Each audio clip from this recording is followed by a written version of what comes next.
Okay, so, well, thank you very much for the organization. First of all, it's a fantastic meeting to be here in Minsk talking about innovation.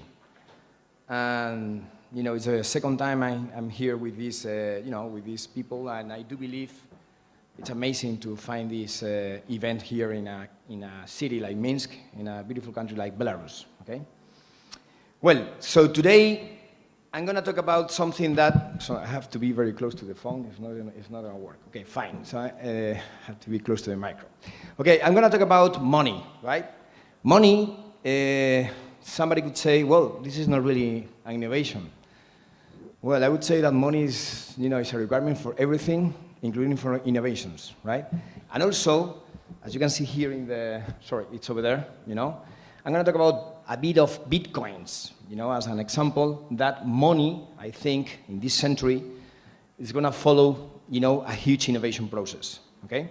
And I think that, this new money that hopefully is going to come at some point in this century is going to help, ventures all over the world, not only, in the United States, which is fine, they innovate a lot, but also in countries that they don't have money like them, like dollars or things like that, okay?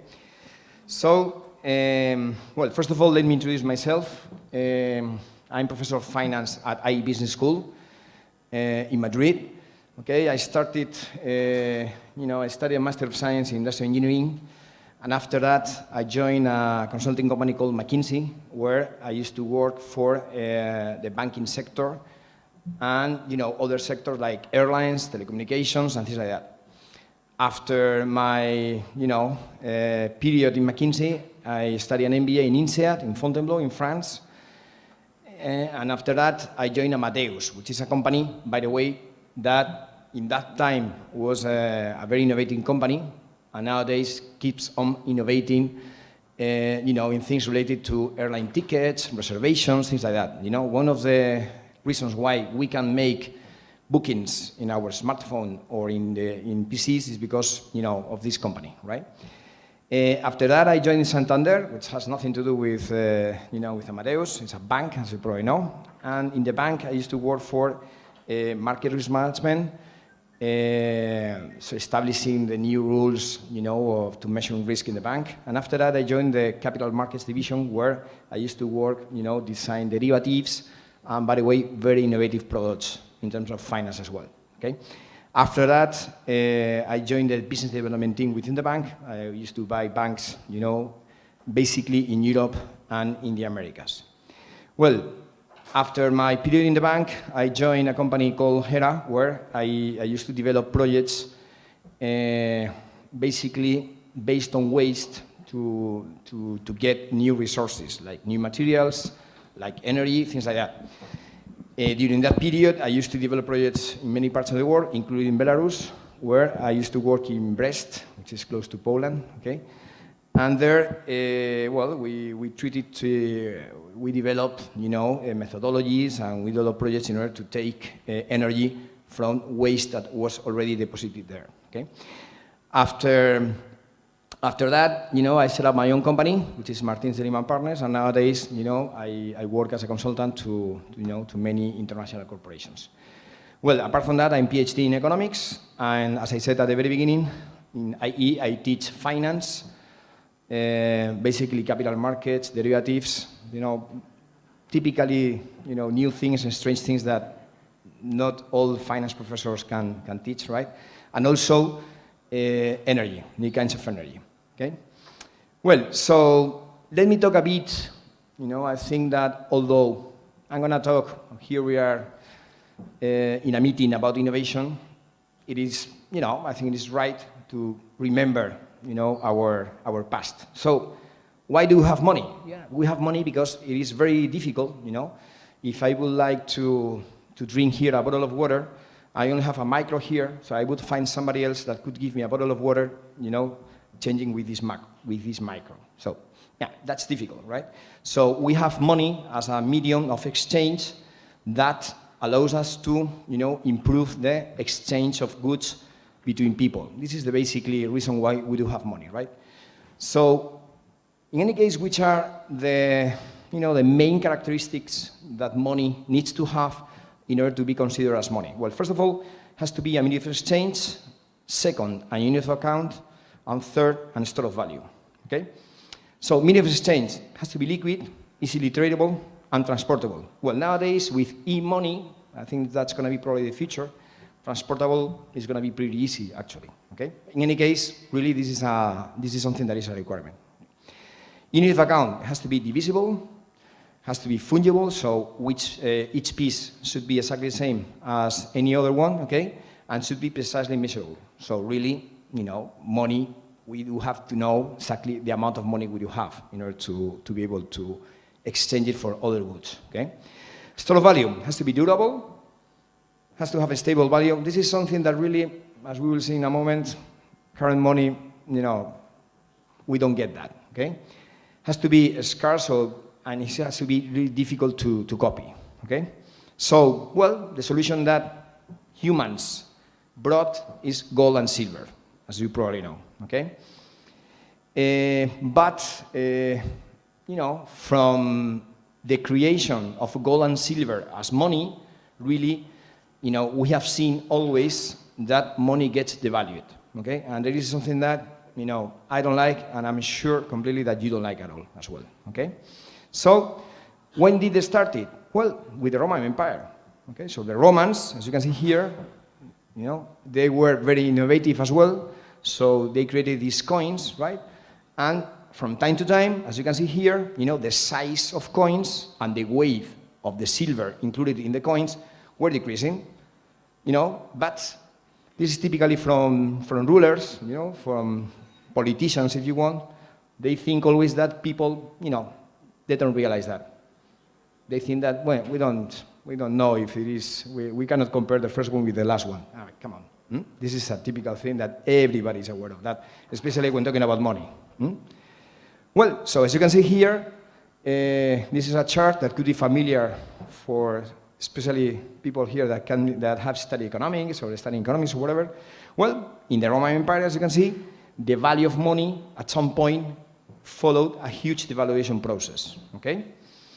So it happened lots of time ago, really.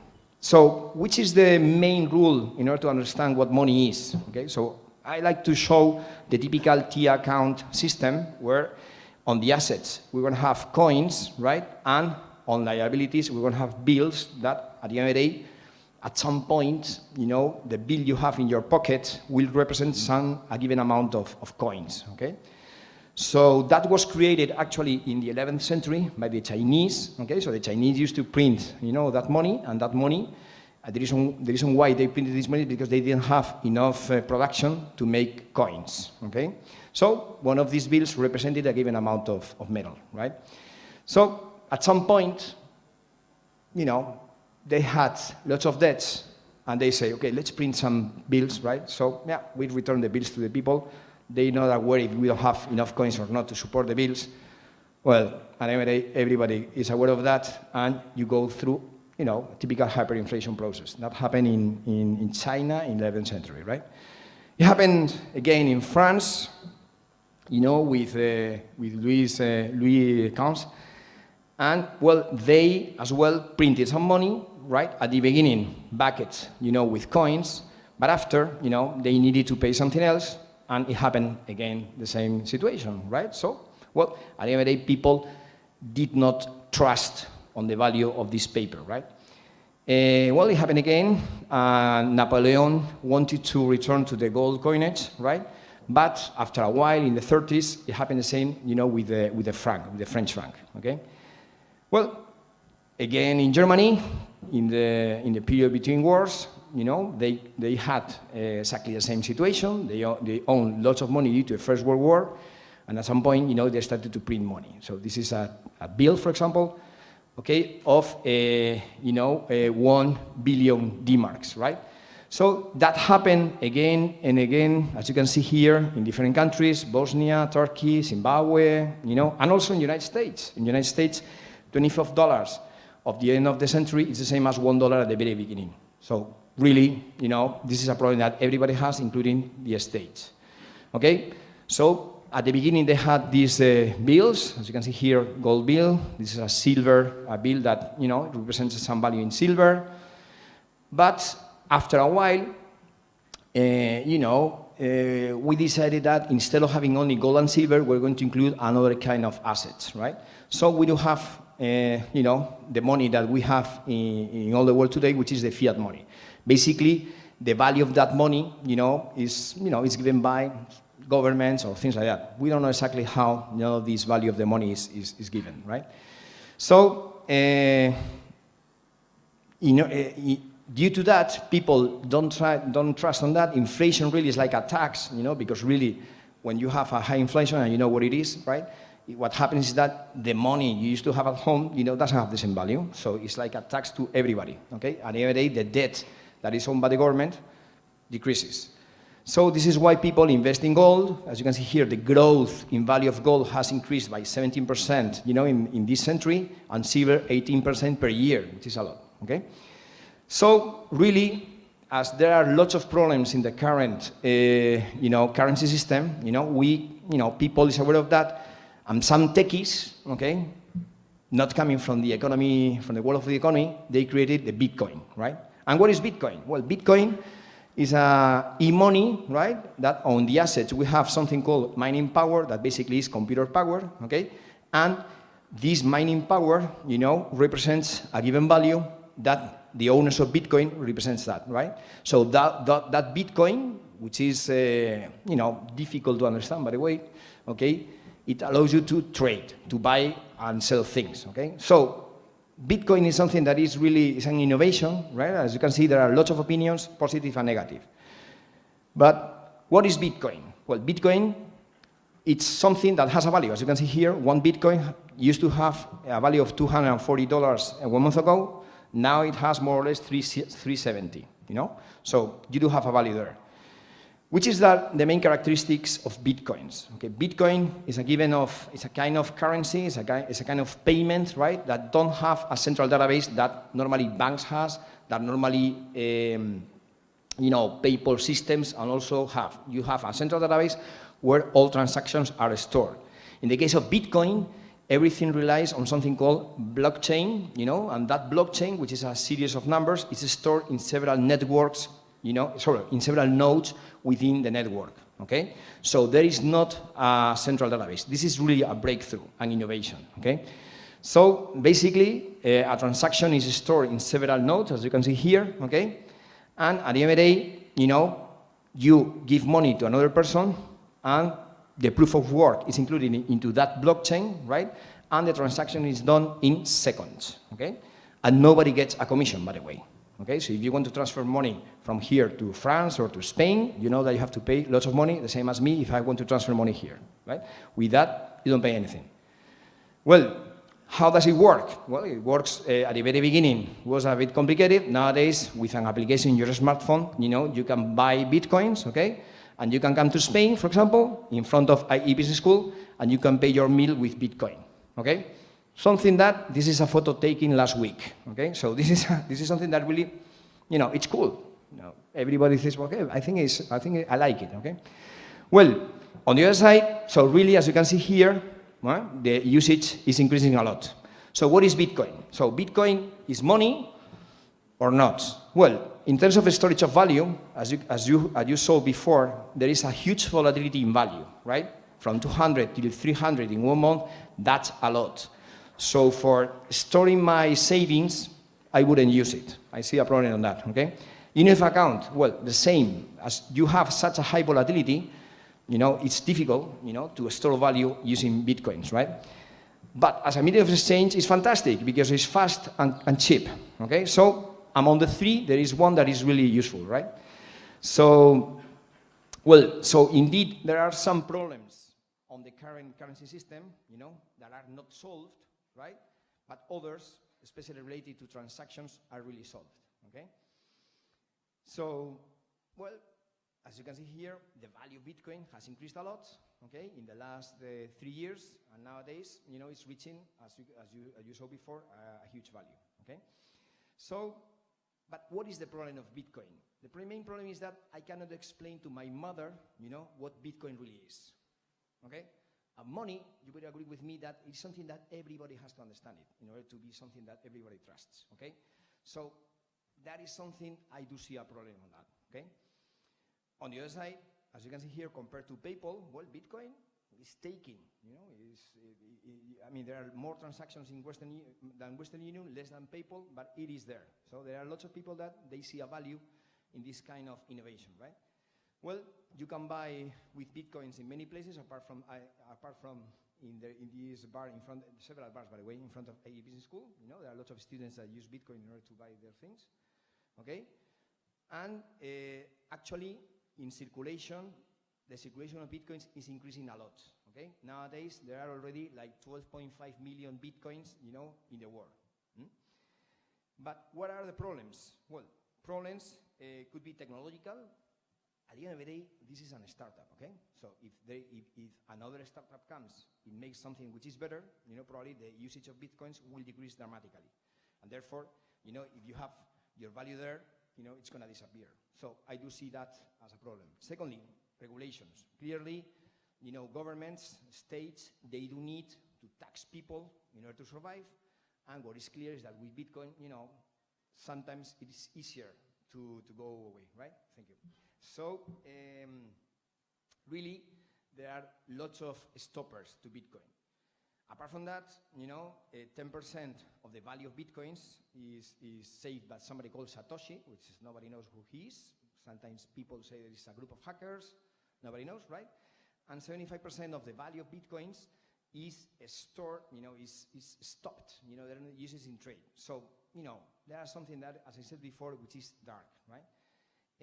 Another characteristic of Bitcoin is that there is a limitation on the number of Bitcoins in circulation, which is 21 million, right? So therefore, at some point, if the circulation of Bitcoins increases, as you cannot make more Bitcoins, this is how the algorithm works, well, the value of each Bitcoin will increase without stopping, okay? So instead of being inflationary like current system, it could be deflationary, okay? On the other side, Bitcoins is kept by somebody that nobody knows, and at least we know the name of the person that is taking care, for example, in this case of the dollar, which is Janet Yellen. Okay, so there are some points that are, I think is a problem, right? So and finally, I'm a former banker. Banking with Bitcoins is very difficult because as the value is so volatile, it's very difficult to give loans using Bitcoins, right? To which kind of interest rate I'm going to give you if I don't know how much is the future value of that currency. Okay? So really this is a problem. And a banking system, a wealthy banking system, it is really a requirement for an economy to work. Okay? So, consequence. It is useful for transaction, it's not useful for storing value and for banking. Okay? But the real breakthrough, and I will finish with that, it is really blockchain. The blockchain is a protocol, it's an algorithm. I'm not going to go deep into that because it's quite complicated, but really the advantage of these Bitcoins is that Bitcoin, really the currency, is something that is attractive, as I said before, but the huge breakthrough is the blockchain, which is, I put it here like an iceberg, okay? So blockchain can be used for digital assets, okay, for digital notaries, for taking care, for assuring a smart property, for making multi-signatures in a given document, e-document of course, okay? Can be used for assuring crowdfunding, for trading, for example, in an exchange like London Stock Exchange, for example, or New York Stock Exchange, there is a central database again. With Bitcoin, you could make you can make trades all over the world without having that central database, and therefore the costs will be much lower. Okay, so it could be also for the algorithm to predict markets, to make micropayments. It has lots of usages that we're going to see that in the future. And there is lots of investment nowadays, in venture capital, addressed to this breakthrough, okay? So what's next? Well, I would say that at some point, in terms of currency, I would see a given, system with lots of assets, okay? And on the liabilities, I will see e-money, probably also with classical bills for a while, okay? Why that? Because I think the people, the world, really needs a common currency, okay? So I don't see why some countries have an advantage to work with dollars or euros and others don't have it, okay? And innovation and talent is everywhere. So this is something that I think is going to help, the world to develop. And I think we're going to see that in a given future. And there is lots of investment nowadays, as you can see here, in fintech, and Bitcoin is really part of it, okay? This is some examples that probably you know. And, well, this is basically what I wanted to say. What I want you to tell you is that, although it could seem something really difficult, to come up because governments, I want to have my own currency, nationalistic ideas and so on, and anyway, who cares with the money you're using? What you want is to make money and to trade and, to be healthy, right?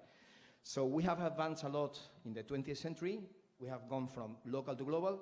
I'm here, I'm Spanish, speaking in Minsk, in English. It was completely strange, 30 years ago. You would agree with me, right? Doesn't make any sense. But now, everybody's happy here. I'm talking here, and you're listening to me, okay? So, in the future, we're going to see, I think, lots of breakthroughs. People are going to last lots of years, We're going to have automatic driving. We're going to have, I'm sure, completely renewable energy, solar, forget about oil and things like that, okay? And, we're going to have a worldwide currency. Thank you very much. It was everything I wanted to tell you, okay? Thanks to you.